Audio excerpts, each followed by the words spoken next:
Hello, everyone. I'm Professor Harrison, and welcome back to our module on probability for finance.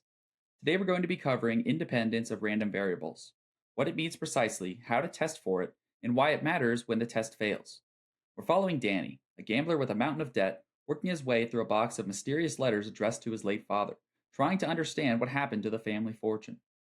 Today, he's starting to question an assumption he's carried his whole life that his gambling debts and the Callaway estate are two completely separate problems. He opens up another one of those mysterious letters. In the last video, we built the joint distribution, a table that assigns a probability to every possible combination of values two random variables can take.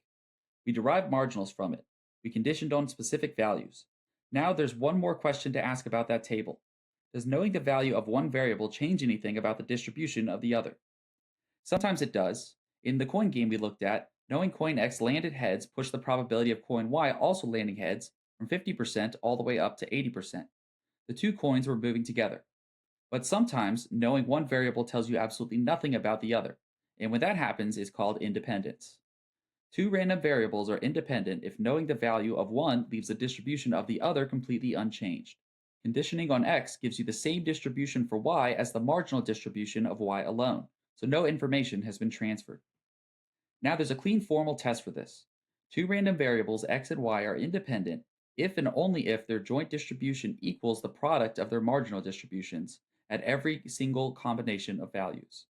So for every possible X and every possible Y, the joint probability of X equaling X and Y equaling Y must be exactly equal to the marginal probability that X equals X multiplied by the marginal probability that Y equals Y. If that multiplication holds across every cell in the joint table, the variables are independent. If that fails even once, just one cell, then they're going to be dependent. Let's run this test on two versions of the same card game. Take a small deck of 4 cards, 2 red and 2 black. You draw one card, note its color, and then draw a second card. Call X the color of the first card and Y the color of the second one. In the first version of this game that we'll play, after drawing the first card, you put it back and shuffle the deck completely before drawing again. The marginal probability that X is red is 2 out of 4, or 1/2. Now, since you shuffled the deck before the second draw, the deck is back to its original state. The probability that Y is red is also 1/2. The marginals are symmetric and neither draw has any information about the other. Now let's check the joint. The probability that X is red and Y is red. You draw red on the first draw, probability of 1/2, then you put it back, shuffle, and draw red again, probability of 1/2. That ends up being 1/4 for the red cell. And the product of the marginals is also 1/2 times 1/2, which is 1/4. The factorization holds. Run that check on all 4 cells and you'll find that it holds everywhere. The two draws are in fact independent. Now let's consider a second version of this game. You draw the first card and set it aside. You do not put it back this time. Then you draw a second card from the remaining 3. The marginal probability that X is red is still 1/2. 2 red cards in 4. But now ask, what is the probability that Y is red? Well, that depends on what X was. If X was red, 1 red card has been removed from the deck. 3 cards remain, 1 red and 2 black. The probability that Y is red, given that X was already red, is 1 out of 3. If X was black, 1 black card has already been removed. 3 cards remain, 2 red and 1 black.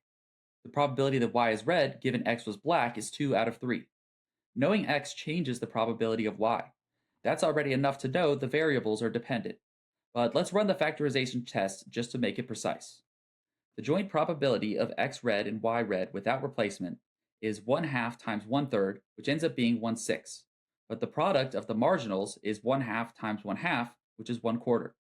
Since 1/6 and 1/4 are not equal, the factorization test fails. So we know the two draws must be dependent. It's as simple as that. The test is, take a cell, multiply the corresponding marginals, and compare to the joint distribution. With replacement, the deck resets. Each draw is a fresh start, and the factorization holds. Without replacement, drawing one card changes what's left.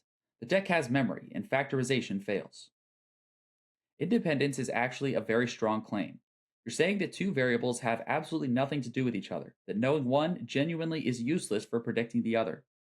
When that's true, you can work with each variable separately and trust that the marginals tell the whole story. Diversification arguments in portfolio construction rest on exactly this. If the returns on two assets are truly independent, the risk from one doesn't compound the risk from the other. The joint picture adds nothing beyond what the individual distributions already tell you. But when independence fails, the marginals are incomplete. Two assets might look uncorrelated in normal conditions. The marginals look fine, the individual distributions look fine, but during a stress period when they move together sharply, the joint distribution was always different from what the marginals implied. Nobody ran the factorization test during the quiet times, so nobody noticed. And the failure of independence doesn't just shift the numbers slightly. 1/6 versus 1/4, that ends up being a meaningful gap. The joint probability of two bad outcomes happening at the same time can be much larger or much smaller than the product of their individual probabilities would suggest.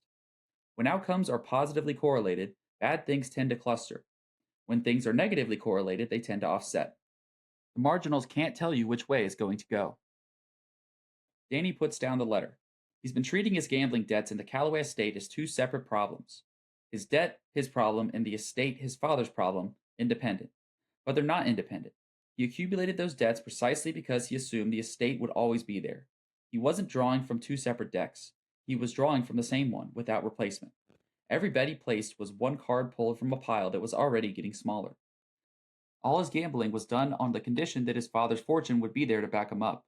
However, if he had conditioned on the fortune being gone, he would have made very different decisions and not fallen so deeply into debt. He runs a factorization test in his head. The joint probability of his debts being manageable and the estate being solvent is not equal to the product of those two marginal probabilities. They were never separate problems. He just never wrote them down in the same table. So that's the independence of random variables. Two variables are independent when their joint distribution factors exactly into the product of their marginals, at every cell, not just on average. The test is direct. Multiply the marginals compared to the joint.